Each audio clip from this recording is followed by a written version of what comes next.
Ticket না কেটে কিভাবে সারদা নিরিবিলি ঘুরলাম এবং সুন্দরী সুন্দরী আপুদের কোক চুরি করে খেলাম এবং সেই সাথে একটা আপু এবং ভাইয়া দোলনা দোল দেখতে দেখতে আমরা তো পুরাই অবাক। চলুন ভিডিও শুরু করা যাক। আসসালামু আলাইকুম, কেমন আছেন সবাই? তো আশা করি সবাই ভালো আছেন। তো আমি আর রাতুল কাকা বানেশ্বর বাজারে কোনো একটা কারণে গেছিলাম, তো সেখান থেকে বাসা ফেরার পথে আমি কাকুকে বলছি, কাকু চলেন না সারদা নিরিবিলিতে যাই, কারণ আমি সারদাতে কখনোই যাইনি আর সারদা নিরিবিলিতেও তো না, আমি কখনোই মানে চারঘাট উপজেলাতে খুব একটা যাওয়াই পড়ে না আমার। তারপরে কাকু বলছে ঠিক আছে চল দেন, আমি আর কাকু মিলে হুঠা রানিং প্ল্যানে চলে যাচ্ছি সারদা নিরিবিলিতে। তো আমরা সারদা ট্রাফিক মোড়ে আসি, তো ট্রাফিক মোড়ে এসে দেখি যে এই যে ছাতার মতো যাত্রী ছাউনি, তারপরে আমরা ধরেন এই যে ক্যাডেট কলেজের এরিয়াতে ঢুকে যাই। তো এই রোড গুলা ভাই এত সুন্দর চারঘাট উপজেলার, বুঝলেন তো আমাদের পুঠিয়া উপজেলাতে এত সুন্দর সুন্দর রোড খুবই কম আছে, কিন্তু এই যে চারঘাট উপজেলাতে এসে চারঘাটের প্রশংসা করতেছি। চারঘাটের মানুষ দেখলে ভাই একটু কমেন্ট করে দিয়ে। তো এই যে ক্যাডেট কলেজের ক্যাম্পাসটা মানে ভিতরে যে এতই সুন্দর, ভিতরে যদি ঢুকা যায় তো তারপরে আমরা কাউন্টারে চলে যাই। কাউন্টারে এসে বিপদে পড়ে গেছি, আমরা গেছি 1টার সময় আর কাউন্টার থেকে বলছে যে 2টার আগে কাউকে ঢুকতে দিবে না। তো কাকু বলতেছে কি একটা অবস্থা দেয়, তো বলতেছে যে আপনারা 2টা পর্যন্ত অপেক্ষা করুন। 2টা পর্যন্ত অপেক্ষা করা যায়। এই যে এই পাশে একটা শালিক ছিল,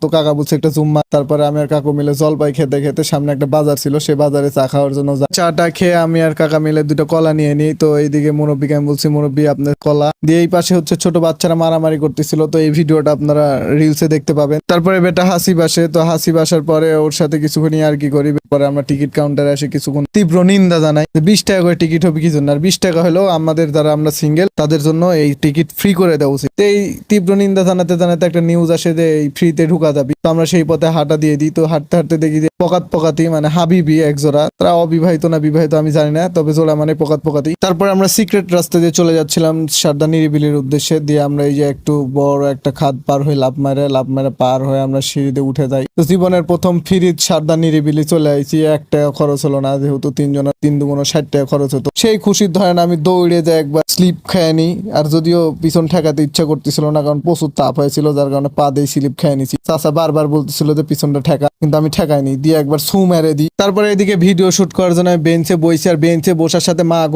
একদম পিছে তাপ লেগে গেছে, ওরে বাবারে। দিয়ে আবার বসে কিছুক্ষণ সহ্য করে শুট নিয়ে নি। তারপরে চাচা আমাকে বক দেখায়, কিন্তু আমি বক দেখতে পাই না, আমি দেখতে পাই একটা আপু আর ভাইয়া দোলনা খেলতেছে। তো আমি দেখে শিহরিত। এই যে এনারা হচ্ছে 16 জন পিকনিক করতে আইছিল, তো ইনাদের জন্য মানে পারমিশন ছিল, আমাদের জন্য পারমিশন ছিল না, কিন্তু আমরা পারমিশন কিছুই গুনিনি, আমরা ঢুকে গেছি ফ্রি। তো এই পাশে সুন্দর সুন্দর বক ছিল, তো বগের ওই পাশে সুন্দর সুন্দর বড় আপু ছিল, যদিও আমার নজর ভালো, আমি অত দেখিনি। তো আপুদের কোক দেখে আমার খুবই লোভ হয়, যার কারণে আমি কোক নিতে চলে যাই, কিন্তু আমাদের দেখে তারা দৌড়ে চলে আসে কোক নেওয়ার জন্য, যার কারণে আমাদের আর কোক খাওয়া হয় না। তো এদিকে হাসিব আর চাচা মিলে একবার সেই দৌড়াদৌড়ি লেগে গেছে। চাচা হাসিবকে পানিতে ফেলাই দিবি, শেষমেশ চাচা হাসিবকে পানিতে একটু ফেলাই দেয়, দিয়ে চাচা একটু হাত পা ধুয়ে নেয়। নিয়ে এই পাশে একটু নৌকাতে দেখতেছিলাম, তো ভিউটা আমার খুব ভালো লাগছে, যার কারণে আমি নিয়ে নিছি। তারপরে এই পাশে এসে কিছুক্ষণ দোলনায় খেলি, দোলনায় খেলতে খেলতে